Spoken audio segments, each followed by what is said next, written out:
Hi friends, welcome to the NPTEL course on Leadership for India Inc. Practical Concepts and Constructs. We are in week 2 discussing leadership theories. This week discusses situational theory. We discussed two other theories of leadership, the trait theory and the behavioral theory. Both those theories focused on the qualities of the leader and the behaviors of the leader respectively. The situational leadership theory is different in the context that it brings the followers into the picture. The situational approach hypothesizes that different situations require different kinds of leadership. The situational approach focuses on leadership in situations and it recommends leaders to modify their styles according to situations. Situational leadership theory was developed by Paul Hersey and Ken Blanchard while working on management of organizational behavior. First introduced in 1969 as the life cycle theory of leadership, during the mid-1970s it was converted into situational leadership theory. The fundamental principle of the situational leadership theory is that there is no single best style of leadership, and the style of leadership needs to be adaptive to the situations the leader encounters. Effective leader is one who is task relevant. Effective leadership is task relevant, and the most successful leaders are those who focus on the competency and commitment of their followers. That is, the ability and willingness of the followers to work along with the leader. Effective leadership, however, varies not only with the leader and the followers but also with the firm, the industry and the economy. Some of these aspects, however, are not part of the situational leadership theory as proposed and as we discuss now. There are two aspects of situational approach as far as leadership is concerned as per the theory. One, leadership style. Second, people competence and commitment. Leadership style is seen to be directive or supportive. People competence and commitment is seen to be developing or developed. Within people competence, there are two ends, low and high, and in between we have low to some and moderate to high. With reference to people commitment again, between low and high there is variable level of people commitment. That is the broad framework of the situational approach. And the theory is that the directive or supportive style of leadership must be adaptive to the type of people competence and the type of people commitment a leader faces as part of his leadership task. The reference for the theory is cited in this footnote. Situational leadership theory talks about three principal steps. One, the leader must evaluate the followers on their capabilities and commitment levels to perform a given goal. Leaders must also analyze how the competence and commitment of followers may vary over time, and leaders should change the degree to which their style needs to be changed to adapt to the followers' competency and commitment combination. It assumes, therefore, that the leaders are able to understand their own leadership styles and also appreciate the commitment and competence levels of the employees. So, the leadership style, as per the Hersey and Blanchard's theory, is as follows. There are 4 types of leadership styles and there are 4 types of followers. The leadership styles vary depending upon the types of followers the leader has in his team. S1 is the telling leadership style. It is akin to the task-oriented leadership style. That is, the leader tells the followers what to do and how to do. S2 is the selling leadership style. This style goes back and forth between the leader and the follower in terms of a dialogue to secure followers' buy-in. S3 is the participating leadership style, wherein there is less level of direction from the leader and a greater level of support from the leader for followers to exploit their opportunities. S4 is the delegating leadership style, where by and large the leader follows a hands-off approach. That's because the followers take responsibility. As far as followers are concerned, there are 4 types of maturity levels that are identified. M1 is the lowest maturity level. Employees or individuals falling in this group lack the knowledge, skills and willingness to complete the task. In M2 level, which is the medium maturity level, people are willing and enthusiastic but they lack the competencies to deliver on the task. In M3, medium maturity level, another medium maturity level, the employees or the individuals will have the skills and capabilities, but they are unwilling to take responsibility. And in M4, which characterizes the high maturity level, people are highly skilled as also highly committed. The S4 delegating leadership style typically corresponds with the M4 high maturity level of employees, whereas S1 telling leadership style corresponds generally to the low maturity level. Let's look at this adaptive leadership style. I have shown at the bottom half the followers and leader, where telling style, selling style, participating style and delegating style would be effective. Let's take a project and let's assume the project is new. Therefore, the people lack competence or knowledge to handle that task, in which case the leader must have the ability to identify that approach of the people and adopt a telling style. On the other hand, let's say they have a knowledge level which is adequate to start the project or get on with some aspects of the project, and they have some ideas to execute, in which case there could be a dialogue between the leader and the followers as to the applicability of their ideas and how together they could progress the project. That is the selling style. Whereas in case the people have reasonable knowledge with several ideas, the participating style would be more relevant, with the leader allowing the employees or the individuals come up with various ideas in action. And finally, in the delegating style, the followers will have complete knowledge of the project. They have the ability to execute, and they also exhibit high level of enthusiasm and commitment. So the leader would adopt a delegating style. Hersey and Blanchard have also developed a more evolved SL2 model, which adds a few more nuances to this. Blanchard's situational leadership 2 model, SL2 model, classifies leaders and followers as follows. S1, S2, S3, S4 remain the same in terms of the symbolism, but S1 is defined as a directing leadership style, which is very high on directing behaviors and low on supporting behaviors. S2 is the coaching leadership style, which is high on both directing and supporting behaviors. S3 is the supporting leadership style. Previously it was participative leadership style, which is low on directing behavior and high on supporting behaviors. And S4 is the delegating leadership style, which is low on both directing and supporting behaviors. As far as the followers is concerned, this classification doesn't have the very low maturity categorization at the start. D1 starts with an enthusiastic beginner with high commitment, even if with low competence.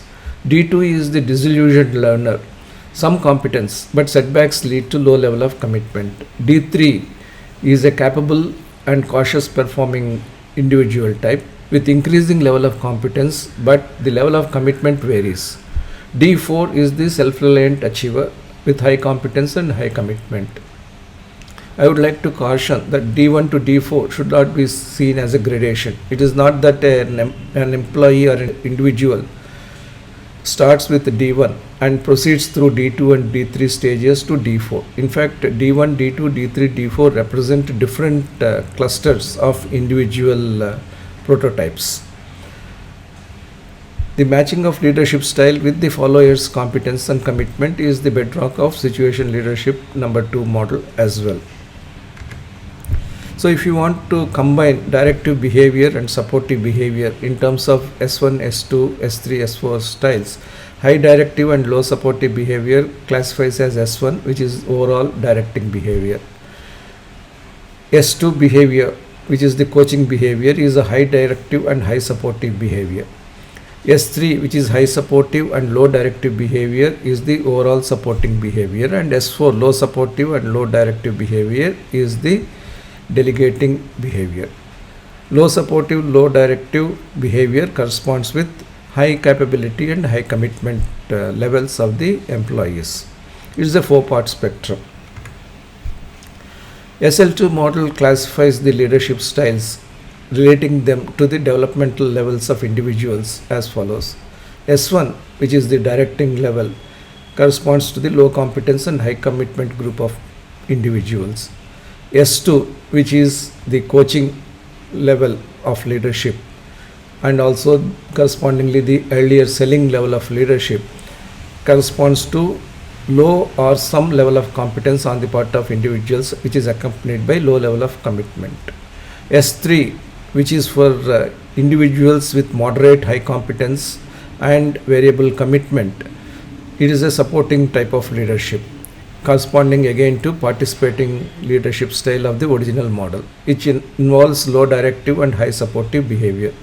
Finally, S4, which is the delegating type of leadership, is concerned with high competence and high commitment on the part of individuals. It is a low directive and low supportive behavior leadership style. So this is the 4-part leadership quadrant which is relevant for relating the leadership style to the employee competency and commitment mix. So we can see it in a more clearer fashion through this. The low leadership direction, low medium direction, medium high direction, and high leadership direction is a continuum of leadership activities. High leadership direction is worthwhile when there is low competence and high commitment. That is, people can be encouraged to learn and deliver on the subject. Medium to high leadership directive level is relevant when there is low to some competence. Similarly, there is low commitment. Low to medium directive effort on the part of the leader becomes relevant when there is moderate to high competence and variable commitment. And finally, low leadership direction becomes relevant when there is high competence and high commitment on the part of the employee. Conceptually, I would emphasize that the entire basis of situational leadership model is that the leader has the ability to analyze his own leadership style and also analyze the followers in terms of their competencies and commitments, analyze the employees in terms of their competency and commitment levels. What does directive leadership behavior mean? It is almost akin to the task leadership behavior, that is, establishing goals and metrics, specifying activities and timelines, defining roles, arranging resources, demonstrating how to achieve, establishing measurement systems, evaluating achievement, and rewarding or penalizing performance or non-performance respectively. So the directive leadership is focused more on these 5 questions: what, when, where, how, and who. It doesn't answer the question why, because directive leadership assumes that the employees need to be told what they need to do and they need not necessarily be explained about the whole concept. Directive leadership behavior is usually in the form of one-way communication from the leader to the employees.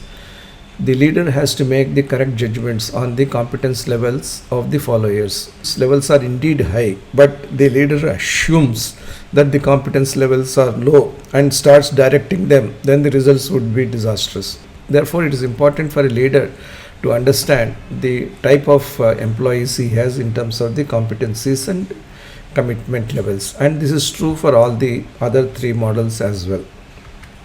Whereas the supportive leadership behavior, which is at the other polarity, emphasizes two-way communication that demonstrates social and emotional support to each other. It asks for input and feedback on directives and modifying the directives as necessary.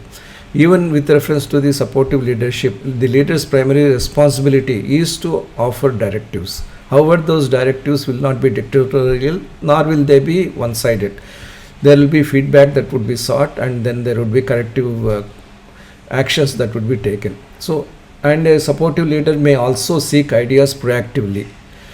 He or she will praise the performance of the employees or the individuals concerned, counsel non-performance before taking penal action, constraints and bottlenecks will be eliminated, and freedom of action will be provided as appropriate. The supportive leader takes enough time to explain what, when, where, how, and most importantly, the why. And that is done proactively so that there is a sense of ownership, belongingness on the part of the individuals. It is important to emphasize here that supportive leadership means a two-way communication between the leader and the followers, and the leader understands that the employees need support because they also have their intrinsic ability to do a few things, and they also have an intrinsic enthusiasm to carry out the project. Let us understand these S1 to S4 in greater detail in terms of the characteristics. The high directive and low supportive style is applicable when followers display low competence and high commitment.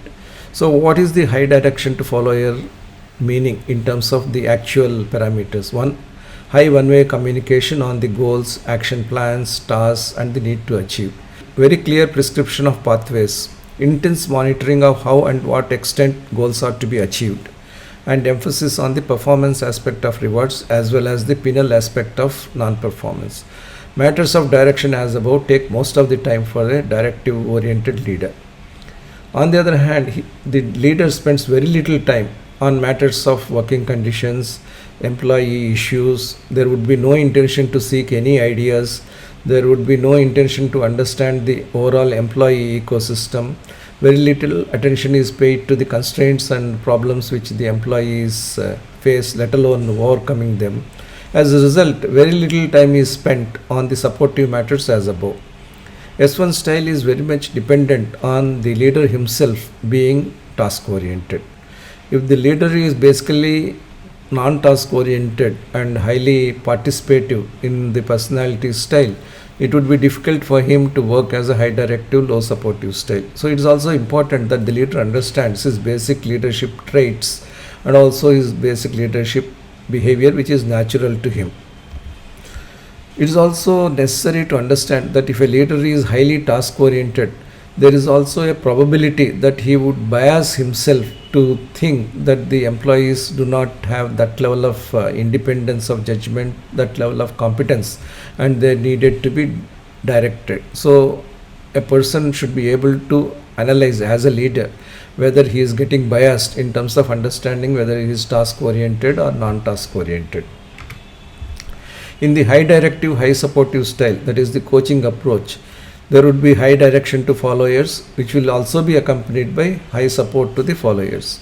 The high direction to followers will be more or less on the same lines as the high directive S1 behavior, which is high communication on goals, tasks, and pathways, emphasis on rewards and penalties linked to performance or non-performance, matters of direction taking up significant amount of time. However, these are supplemented by seeking feedback on goals, actions, and results, involving with the employees in terms of the socio-emotive needs of the followers, understand the working conditions, overcoming the barriers to work, removing the constraints, and spending enough time on the supportive ecosystem. So again here the leaders must understand the kind of natural intrinsic traits and the behavioral style which he or she possesses, so that it could be properly adapted to the type of employees he is having in his group. S3 is a high supportive, low directive style. In this supporting approach, high supportive behavior clearly rings out in terms of bringing the followers' capability to accomplish goals. This supportive approach includes listening to the feedback, seeking ideas, providing suggestions, receiving suggestions, and praising good performance. In supportive system, leaders work on the task along with the followers as and when required. There is also significant emphasis on debottlenecking, providing appropriate working conditions for employees, and spending enough time on developing a supportive ecosystem. On the low direction to followers, the accompaniment is in terms of a high level of two-way communication on goals, actions, and results, certainly not one-way communication, putting a lot of power and control in the hands of the followers to plan and execute on a day-to-day basis. The supportive leader gives a lot of freedom, but at the same time retains the overall responsibility and accountability to accomplish the results. So along with the focus on tasks, efforts are made to resolve the constraints and bottlenecks and making sure that the individuals are on the course to achieve the targets. Less time on directive actions and instructions relative to S1 and S2 approaches characterizes the supporting approach leaders. S4 leaders are delegating type, as I said. They completely believe in their leaders' capability and commitment. They provide low support to the followers. Also, they provide low direction to followers. Very less task input, very high supportive input. Building the favorable and positive working climate for employees extremely important for the delegating approach. The leader does not question what is being done either at the micro level or at the macro level. This does not mean that the leader who believes the delegate approach doesn't set the overall goals or describe the overall strategy. The leader's responsibility, whatever be the approach taken S1 to S4, is primarily in terms of setting the goals and defining the strategy. Enough freedom is given in the delegating approach for people to come up with their strategic approaches so that the leader can select an appropriate strategic approach.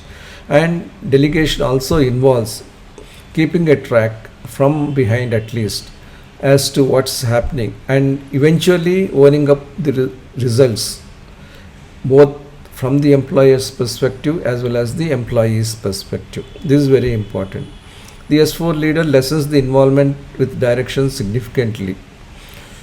Again, it is dependent on the leader's ability to downregulate both the supportive approaches and the task approaches, which may be inherently present as traits as well as behavioral approaches in the leadership personality.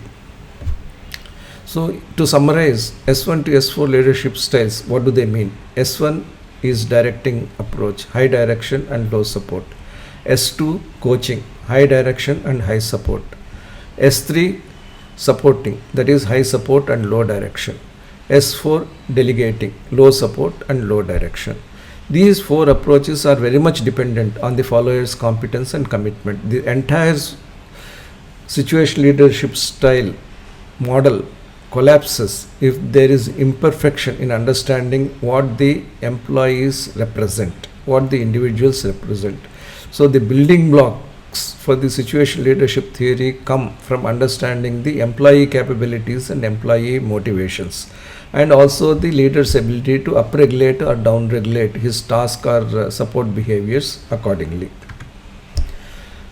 So typically in any organization you have a number of followers, and a leader, he has the primary responsibility to give a task and to establish a relationship. And the leader's style is determined by the development level and leader approach combination. One can say the employee force is completely developed when they know how to undertake the task all by themselves so that the goals can be achieved, and when they have the interest and confidence in the work. We can say that the employees are at a developing level when they are collecting the knowledge bits to take on the project. They have therefore low skill or knowledge for the task and goal. Whenever we say low skill or low competence in situational theory, it doesn't mean lack of competence. It is all the level of competence relative to the task or the project on hand. Have the motivation and commitment to accomplish the task and goal is also another important aspect of developing level of the individuals. So skills and capabilities on one hand, commitment and enthusiasm on the other. These are the important parameters of the employee development level. And if you are able to combine competence and commitment in a synergistic fashion, then the workforce would be very productive and very helpful to the leader. So to summarize, the development level 1, D1, is low in competence and high in commitment.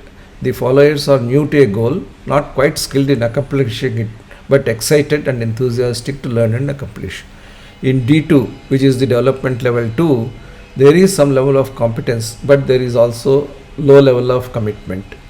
They began skilling themselves for the job, but are not motivated on the way. D3, which is the development level 3, displays moderate to high competence, but have only a variable commitment to the job. People are skilled at the job, but lack the confidence to accomplish. In D4, which is the development level 4, the employees exhibit high competence and high commitment, but they also are very skilled at the job and self-driven to accomplish the job. Apparently, it is very difficult to classify employees precisely as D1 or D2 or D3 or D4. Particularly if a group comprises a large number of individuals, how many D1s are there, how many D2s are there, how many D3s are there, or how many D4s are there, it is very difficult to characterize. And even more so, whether the group as a whole is D1 or D2, D3 or D4. So this is the challenge which is involved in the situational leadership theory. But it provides a pathway. So how does a leader put a situational model in practice, he starts with asking himself or herself, what is my goal? Who are my followers? How complex is the goal for my followers? What is the followers' level of competence to deliver on the task and to accomplish the goal? And what is the followers' level of commitment to accomplish the goal? This is the core analysis of the leader's task as well as the followers' capabilities and commitment. Then he questions himself, as a leader, to what extent do I need to support my followers on competence and or commitment? Given that, how do I classify my followers with respect to the goal? That's where the competency and commitment classification comes, D1 to D4. And therefore, what leadership style should I pursue to match the leadership style that is required for the followers? So there is a leadership style which is inherent in me, but I need to have a leadership style that matches the followers classification. That's why I say a leadership style that should be pursued to match this leadership style required. And what mechanism should I have to deliver my chosen leadership style? This is the ability. So the two key premises here are A, the leader has the ability to assess the followers with respect to the goal, and the leader's ability to pick a style that matches the assessment of the followers. And this is a variable paradigm. It is not that once certain followers are classified as D1 to D4 in any manner, it would hold good irrespective of the nature of the project. For a different project, D4 could be D1 and D1 could be D4, or D2, D3 can be interchanged. I mean, the number of permutations and combinations that could arise out of the situational leadership model are immense. So let's take two very simple examples. Let's say a house is being constructed. We have a mason, we have a plumber, we have an electrician. These are, and options are there for all the three people to work also as the painter, because here painter is missing and house requires a painting work to be done. Let's also assume that the mason is skilled and excited about painting because it is contiguous to his capability.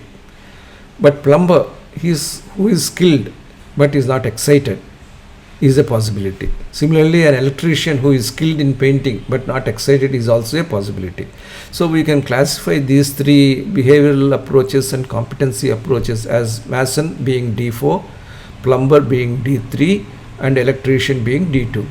So if civil engineer wants to choose each of these three to deliver the painting job through each of these persons, the leader needs to apply delegating approach, that is the S4 approach, to the mason, supporting approach, that is the S3 approach, to the plumber, and coaching approach, which is S2, to the electrician.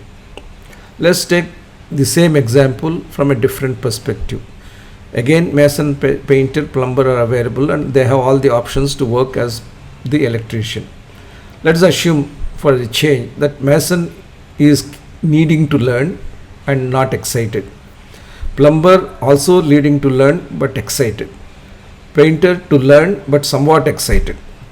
Which means that mason is in D2 category, plumber is in D1 category, and painter in D3 category.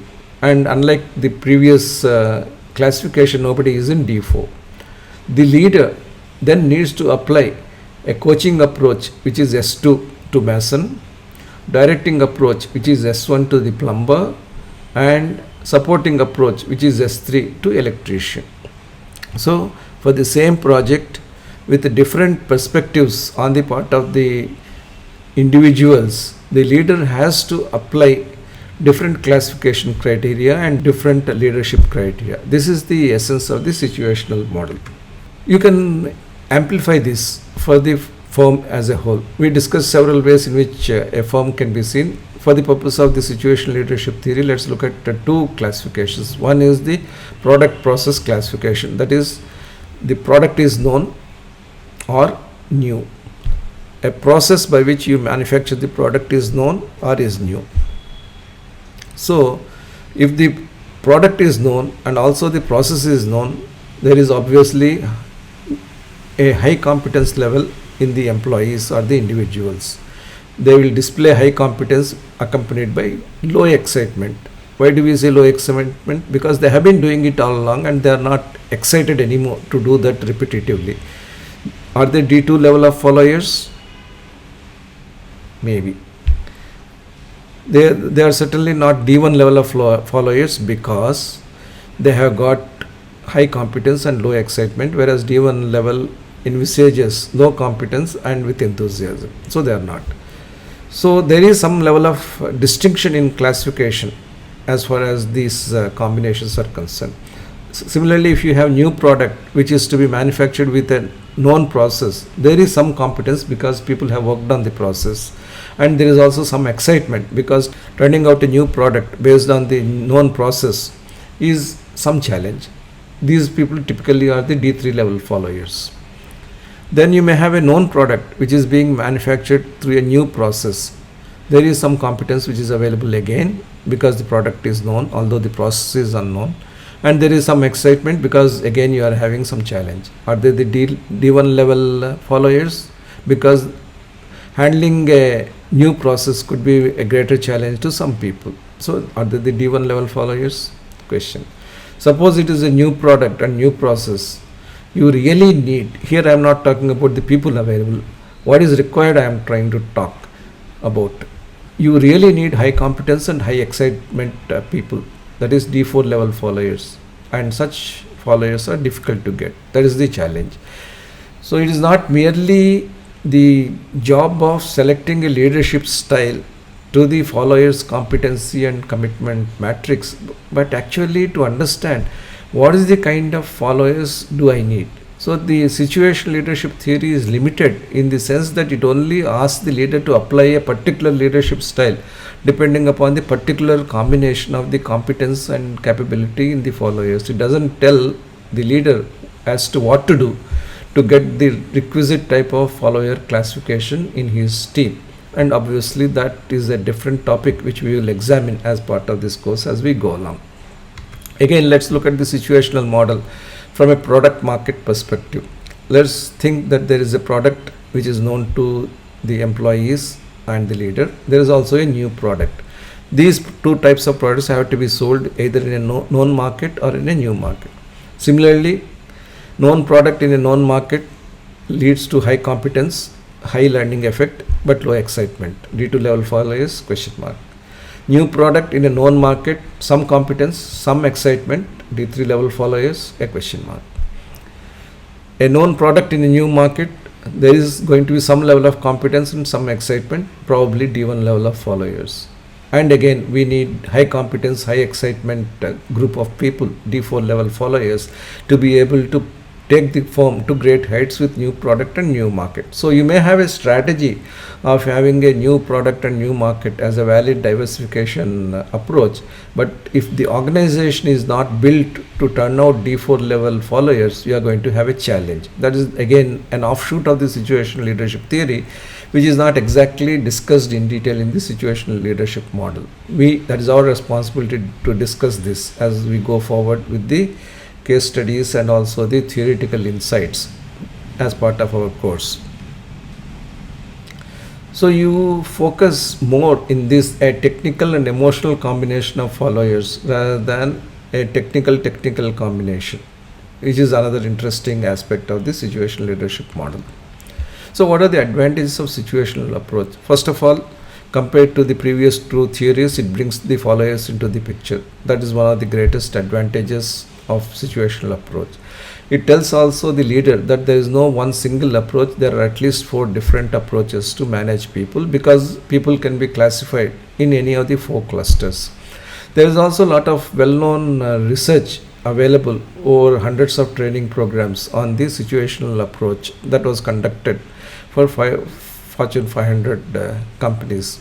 The linkage which the approach provides between the leaders on one hand and the followers on the other hand is a valuable contribution. It brings focus on followers as the main instruments for carrying out a particular task and accomplishing the goal. In a sense, it is practical, intuitive and sensible. It is also a very straightforward definition. If the followers lack commitment, you have to support them and direct them. If the followers have commitment but lack competence, you have to direct them. So that way it is practical, intuitive and sensible. It provides direct advice to the leaders on how to be effective without being far too descriptive, without being far too qualitative. It refuses to straitjacket leaders and followers into fixed personality sets. It provides adequate number of prisms to classify the employees and the leaders based on the goals and the projects on hand. It also flags the fact that each project and each follower group is distinct and separate from each other. Therefore, the leadership style has to be customized. Typically, the leader remains the same, but the projects and the followers keep varying. That's where the adaptive nature of the situational leadership comes into play. These are the advantages which definitely qualify for the serious understanding of the situational approach in a practical context. But there are also criticisms. It is very practical rather than very research based. When we say practical, what we mean is that it is practiced, but the results of this practice have not been enumerated nor validated. Large research base is not available. Then the foundation of the model is somewhat ambiguous because the terms are very subjective. What you think is the low level of commitment could be seen as a high level of commitment by another leader. Similarly, what is seen as a low level of competence for a particular project could be seen as a high level of competence for another kind of project. Suppose you are developing engines for a commercial vehicle. If you are developing an engine for an IC engine based commercial vehicle, your expertise as an engine developer is high expertise. However, if you are doing that for an electric commercial vehicle, your expertise is of no use. You may understand what an engine means, but you do not understand what a powertrain means. Therefore, you are at a loss to adapt your IC engine based knowledge into an electric automobile. Therefore, the level of competence varies from project to project. Another serious limitation of this situational approach is that D1 to D4 is not a natural progression. There is no science behind that, nor there is any art which says that a D1 follower can become a D4 follower by adopting ABCD type of inputs and development mechanisms. That is the biggest drawback of the situational approach. Again, when we try to classify individuals based on commitment and competence, how do we develop a formula which combines these two somewhat dissimilar dimensions of an individual's spectrum? So how do you develop a competence measure, how do you develop a commitment measure, and how do you combine both of these things, and what should be the weightage intersect between these two factors? Again, a big question mark. And the variability of commitment across the development continuum is by definition in the theory very poor. It just talks about varied level of commitment. What does varied level of commitment mean? Is it 50%, 70%? What does it mean? Therefore, one could even think that there are more weaknesses than are advantages in the situational approach. However, when we think that the situational approach can be adopted relatively more successfully to small organizations than to large organizations, the perspective of the situational approach becomes a little more clearer for us. There are, of course, other criticism of the situational approach, that it has been tested only in the university, military and banking settings. Therefore, it is not applicable for the wider corporate world. And also, it expects the leader to be very intelligent, very emotionally stable in understanding the employees, both in terms of their technical capabilities and the emotional capabilities. So the leader must be one who has got a lot of task intelligence as well as emotional intelligence. The model does not account for the importance of personal traits. The linkage between the leadership style and the personality traits, that is ignored. Nor does it account for demographic influences, gender diversity or cultural factors with respect to the followers' profile. Again, the whole thing is based on questionnaires, and those questionnaires are very limited, based on trying to understand whether the leadership style is directive, coaching, supporting or delegating. It doesn't give a more open framework to develop more leadership styles. Therefore, that the responses are forced. By linking the leadership style with individual behaviors, the model places itself into an unwieldy zone. As you can imagine, the more the number of employees, the more the number of groups, and the more the number of projects, the kind of analysis that is required to cluster the followers and to define the linkages would become correspondingly unwieldy. So these are the additional criticisms of this approach.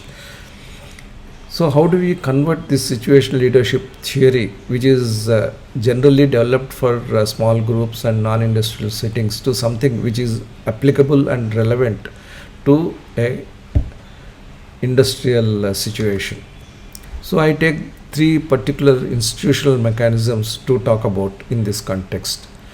The situational theory may be more suited for leaders and managers who deal with very specific performance situations and very specific team constituencies.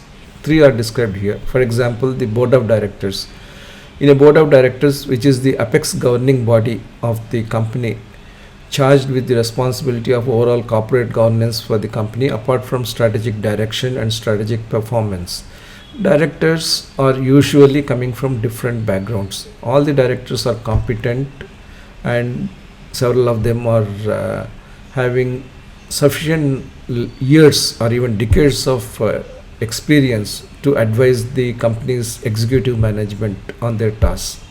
But not necessarily every director would be from the same industry of the firm. That's the challenge here.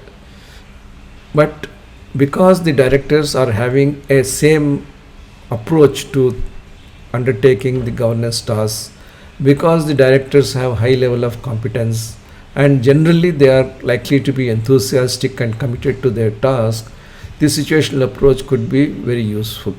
And it could also be useful because the chairman or the CEO of the board has the primary responsibility to interface with the various directors and also help in the constitution of the committees and also interact with reference to the committee's working. Therefore, the situational leadership model could probably be very useful for board of directors to be managed by a chairman or the CEO. Then the second institutional apparatus is the senior leadership team. Senior leadership team means CEO and the CXOs. This is the most visible leadership team of the company, charged with the strategic and operational responsibility for the growth of the company, both revenue, profitability, market share, and various other parameters. SLT members usually are very senior members of the executive management responsible for large functions or businesses, or for clusters of functions and clusters of business. They all pursue their own functional or business goals, but they also recognize the need to be collaborative with each other so that the overall corporate goals or conglomerate goals are achieved. Many times the CEO needs to apply multiple leadership styles as the CEO deals with the SLT members. There is no way in which a CEO can deal with the head of HR in the same manner as he deals with the operations head or the R&D head. Therefore, there is a challenge in managing the SLT, and this is where probably a situational approach could come in handy. The third organizational apparatus which will come into being is the cross-functional team. Time to time, organizations have significant challenges in undertaking special projects. For example, when a chemicals company wants to introduce products which are environment friendly, it is a special job which needs to be done along with the day jobs the company does through the regular departments. So a cross-functional team is constituted to understand whether it is possible for developing environmentally friendly chemicals which are equally effective but have lower environmental impact. That means that cross-functional team should have individuals who have got expertise in the various fields which are involved in the development and manufacture of chemicals, but at the same time no individual member will have the competence to be able to develop such a chemical, and such an individual would also not be able to put that chemical into the operating process or the manufacturing process. Therefore, individuals are competent in a cross-functional team, but they lack the competence that is required to deliver on the goal prima facie. They need to develop those competencies. But at the same time, people who are enrolled for cross-functional team are full of energy and enthusiasm because they recognize that the cross-functional team is a mechanism for them to deliver something out of box. for the company, and if they are able to perform exceedingly well, they are likely to be recognized and their leadership capability more often than not rewarded through faster career track. So that is the importance of a cross-functional team. So the leader of a cross-functional team is likely to be one amongst equal, even if he is not first among the equals, but at the same time he or she is also expected to possess some leading edge knowledge and leading edge project management experience or superior communication skills, so that the entire assemblage of the cross-functional team members becomes an alchemy which is very powerful. Again, situational leadership approach may be very useful in talking about the cross-functional effectiveness of a CFT. So if this being the foundation, let's look at how these situational leadership approaches which we have discussed are applicable to each of these things. See, board of directors typically comprises executive directors, that is the whole-time directors usually belonging to the company itself, and non-executive directors who come from other companies. To be a non-executive director is an avocation for such directors, and typically they tend to be either independent directors or non-independent directors. Executive directors, needless to say, are usually aligned with the strategies, goals and action paths of the company, and they belong to different functions or businesses of the company.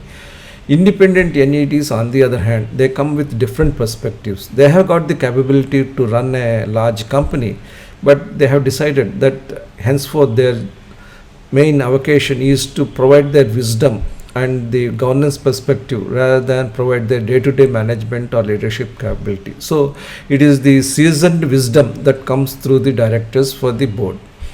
But depending on the backgrounds they come from, the directors may vary both in terms of the competence and commitment. Again, with no disrespect to the classification. When we say competence, if you are a director on the board of an automobile company and you come from an electronics background, you are not obviously going to be as competent as a director from full-hearted automobile experience.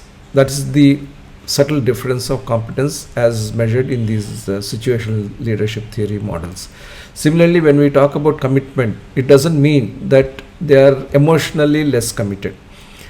Because being a director on the board is a full-time avocation for such directors, and company law permits a director to be on the board and on the audit committees and other committees of several companies, it is not possible for a director to spend all the time on the work he has taken up.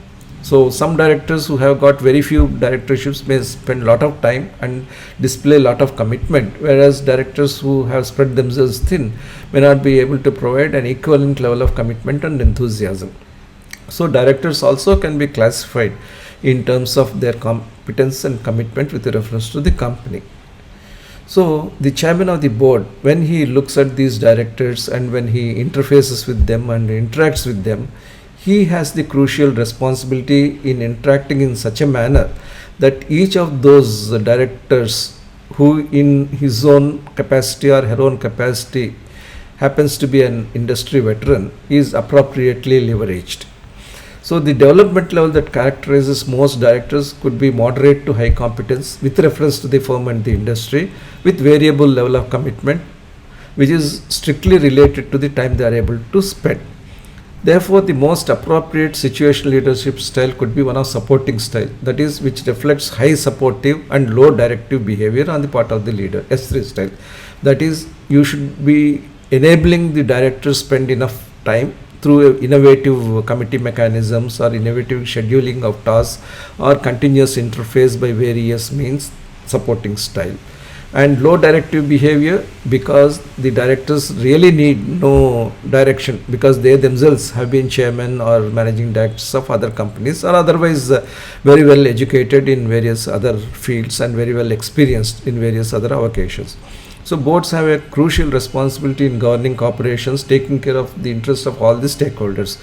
It is very important that the board of directors is managed in a manner that the full potential of the seasoned vice directors is brought to the fore for the benefit of the company. This requires the chairman and the CEO to apply the situational leadership model in a very discriminating manner to the leadership of the board of directors itself. So very clearly, situational leadership model is relevant for the board of directors.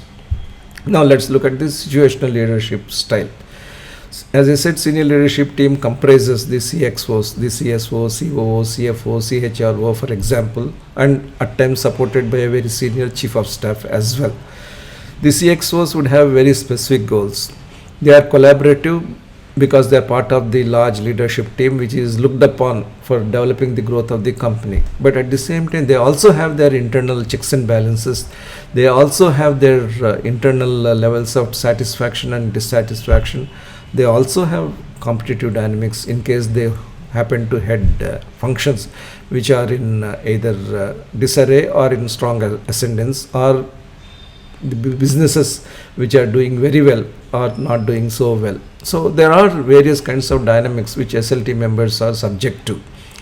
Nevertheless, in terms of fulfilling CXO goals, because there would be variations in the capabilities and commitments based on their experiences inside and outside the company, they are also amenable to some kind of classification.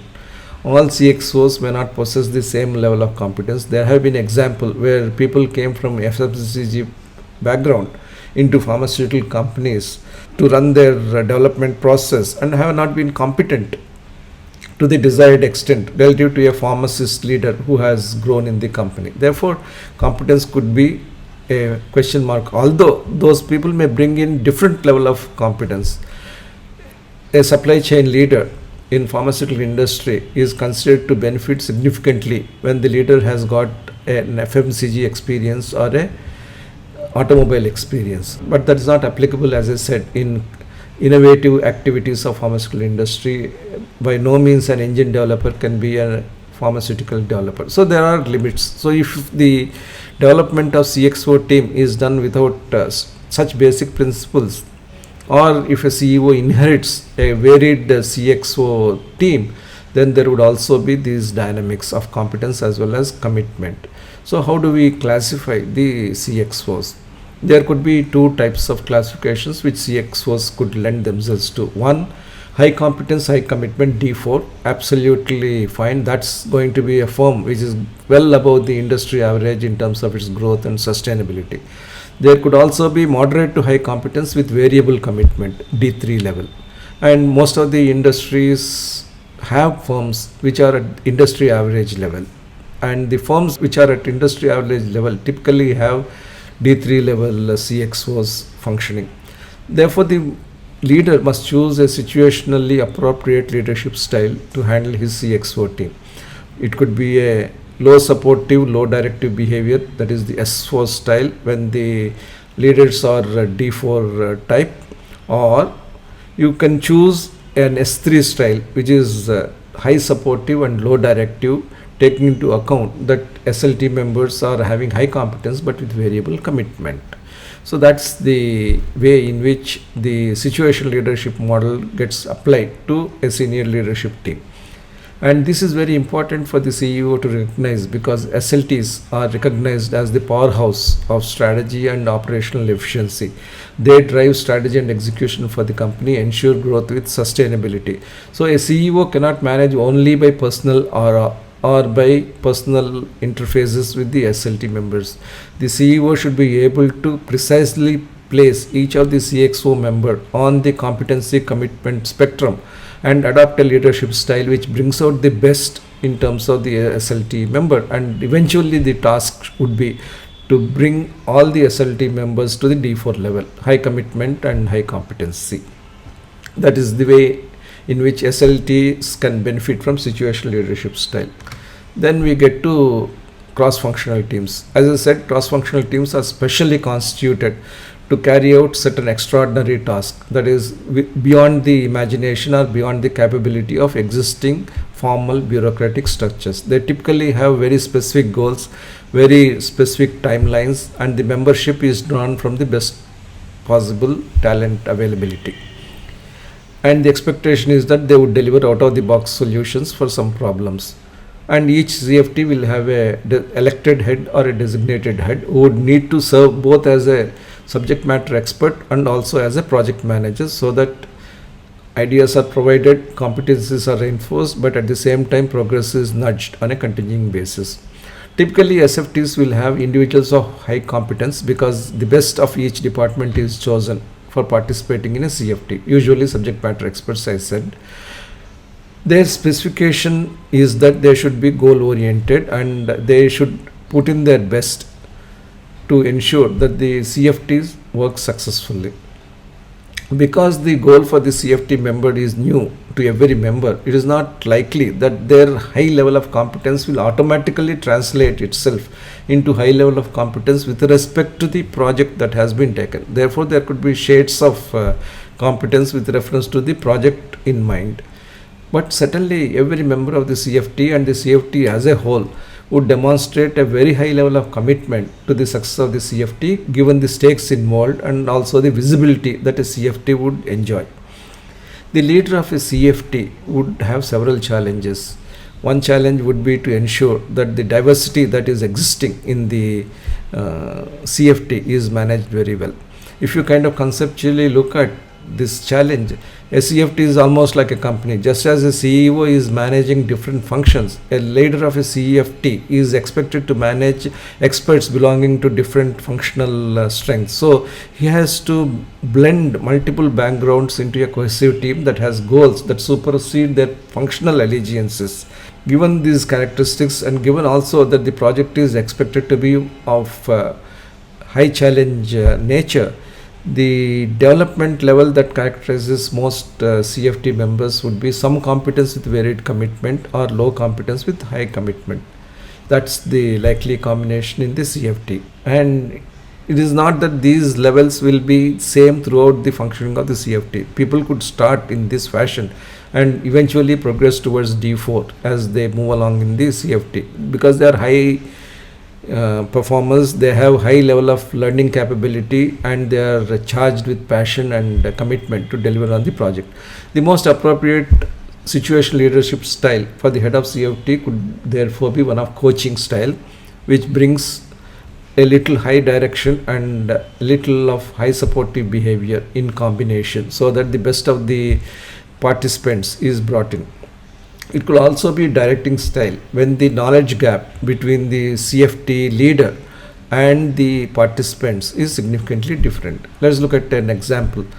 When Tata Motors wanted to enter small cars, particularly the IndyCar type of cars long ago, they brought in Sumantra because he had the ability to manufacture passenger cars through an in-house development process. And he took a cross-functional team which could work on these cars. Because the knowledge that Sumantran could bring to the table was exceedingly high, he was in a position to adopt an S1 style up to the point that the team members came up with their own capabilities and commitment levels which are of the D4 category. So there is a special responsibility on the leader of the CFT to bring in an extra edge in terms of the competency required to deliver on the CFT goal. CFTs are looked upon in the organizations as deliverers of something miraculous, something which is exceptional and which is beyond the call of the bureaucratically organized functional organizations or functional departments. They are brought in to solve specific problems. The leader of the CFT must therefore be past master in CFT management, which means that you should understand from a situational leadership style what should be done to get the best out of the followers. That's the challenge which a CFT leader has. So having considered the three styles which are applicable in three different settings, let's look at a summary. I have classified here the board, the senior leadership team and the cross-functional team in terms of the following factors: the follower development level, the situation leadership style and the remark. So as far as the board of directors is concerned, it is one follower development, moderate to high competence with variable commitment, and that level is D2. And the situation leadership style that is required is supporting style with high supportive and low directive behavior. That's because we have a combination of executive and seasoned non-executive directors as part of the board of directors, fully capable of leading big corporations. As far as the senior leadership team is concerned, two types of development levels are possible. One type is high competence, high commitment. It is clearly a industry leading firm, D4 type of follower level. There could also be a mixed bag of SLT members, some from outside the industry, some with different organizational dynamics, etc. They could be classified as moderate to high competence leaders with variable commitment. And the styles to be adopted in respect of both these follower levels is delegating style as far as the D4 level of SLT members are concerned, and supporting style, which is high supportive and low directive behavior in respect of D3 type of SLT members. And SLT is nothing but, as I said, full-time senior leaders with diversity of corporate responsibilities and also with variation in dynamics, both from external induction as well as from internal competition. Then we have cross-functional team. Again, there would be two types of developmental levels: some competence with varied commitment, D3, and low competence with high commitment, D1. Both are at the starting point of the CFT. So in respect of D3, the CFT leader would need to adopt a coaching style, providing high direction in terms of either technology or manner of doing things, and high supportive behavior, because when you look at a project which is cross-functional and across the industry, you need to cut through the bureaucracy, make several resources available across functions, and also eliminate bottlenecks and constraints. So you require a high supportive behavior on the part of the CFT leader. As far as the CFT team, which has D1 type of constitution, again low competence with reference to the new project that is at hand, low competence but with high commitment. The style that is required is directing style, because the leader has the ability to supplement the capabilities of the individual CFT members with his own knowledge, and then also provide supportive behavior only to the extent, because otherwise the members are capable of developing and executing on themselves given their high level of commitment and enthusiasm. So for D3 an S2 coaching style, and for D1 an S1 directing style is specified. So this special grouping of diverse subject matter experts who have stretch goals, challenging targets and fixed tenures require special nurturing situational leadership style, which may start with D3 S2 combination and D1 S1 combination, but eventually aim at D4 S4 combination by the time CFT has matured itself into a delivery vehicle for the company.